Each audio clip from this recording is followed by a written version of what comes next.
ఇలా ఉట్టిగా మమ్మమ్మ తెత్తే పెబ్బెబ్బే కాదు. బండి సంజయ్ గారు, నీకు దమ్ముంటే సబ్జెక్టు మీద చర్చ పెడదాం దా. ఇరిగేషన్ మీద చర్చ పెడతావా? కేటీఆర్ గారితో నీ దా వస్తాడు మా కేటీఆర్ గారు. సివిల్ సప్లై మీద చర్చ పెడతావా? దా వస్తాడు. నీ హోమ్ డిపార్ట్మెంట్ మీద చర్చ పెడతావా? దా వస్తాడు. ఐటీ ఇండస్ట్రీస్ మీద పెడతావా? వస్తాడు దా.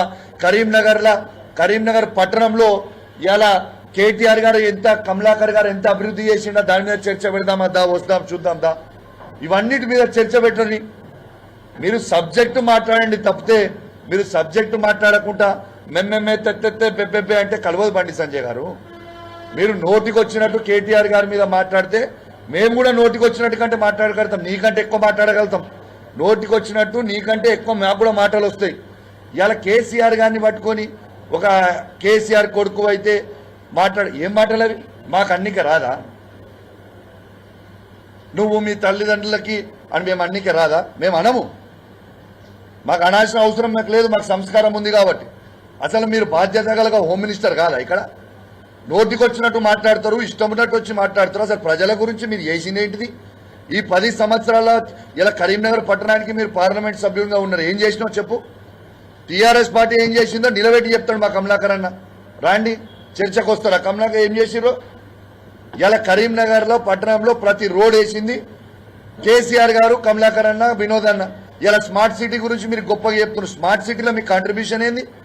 ఇలా స్మార్ట్ సిటీ తెచ్చింది బాజాబ్తు మా ఎంపీ వినోద్ కుమార్ గారు. వాస్తవం కాదా ఇది? మేం చేసినా నేను చేసినా అని చెప్పుకునేది. దీన్ని ఎంబడివాడి చేసింది వినోద్ కుమార్ గారు. ఇది వాస్తవము. వినోద్ కుమార్ గారు, గంగ్లా కమలాకర్ గారు, కేసీఆర్ గారు చేసింది వాస్తవం. మీరు చేసింది ఏముంది? 10 సంవత్సరాలలో రెచ్చగొట్టడము, గెలిపించడం తప్పితే. ఇలా నేను బండి సంజయ్ గారిని ఒక్కటే అడుగుతా ఉన్నాను. మీరు కేటీఆర్ గారిని ఏదో బాగా తిడుతురు. అసలు మీరు ఒక్కసారైనా ఎమ్మెల్యే గెలిచిండ్రా? ఇదే కరీంనగర్ పట్టణంలో మీరు ఒక్కసారైనా ఎమ్మెల్యే గెలిచిండ్రా? నువ్వు కేటీఆర్ని తిట్టే స్థాయి మీద పెరిగిపోయింది. అయ్యాలా ఇదే కరీంనగర్ పట్టణంలో గంగ్లా కమలాకర్ గారు మీరు చిత్తుగా 3 సార్లు ఓడగొట్టిండు కదా. ఏదో మేము విర్రవీగుతున్నాం, మేమేదో హీరో అని, నేను ఏదో అని. ఏంటిది? ఇలా 2 సార్లు మీరు పార్లమెంట్ గెలిచింది. ఎట్లా గెలిచిండ్రు మీరు? నరేంద్ర మోడీ గారు వేవ్లో గెలిచిరు. అది మోడీ గారికి ఓటేసిరు జనం. ఇలా మీరు చేసింది ఏముంది? ఇలా మీరు ఒక్కసారైనా ఎమ్మెల్యేగా కరీంనగర్ పట్టణంలో గెలిచిండ్రా? అసలు ఎమ్మెల్యేగా ఒక్కసారైనా మీరు గెలిచిండ్రా? ఇలా మీరు కేటీఆర్ గారిని, కేసీఆర్ గారిని నోటికి వచ్చినట్టు మాట్లాడుతూ ఉన్నారు. ఇలా మేము కూడా అనొచ్చు కదా. ఇలా నేను సవాల్ విసురుతున్నావు భయ్. నువ్వు అన్నావు కదా డ్రగ్స్ అని కేటీఆర్ గారిని. రా, కేటీఆర్ గారు టెస్ట్కి రావడానికి సిద్ధంగా ఉన్నారు. టైం డేట్ ఫిక్స్ చేయి.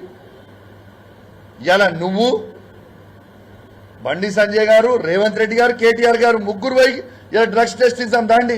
ఎవరు డ్రగ్స్ తీసుకుర్రో మేము మనకు తెలిసిపోతుంది కదా ప్రజలకి. ఇలా మేము కూడా అనొచ్చు కదా బండి సంజయ్ గారు.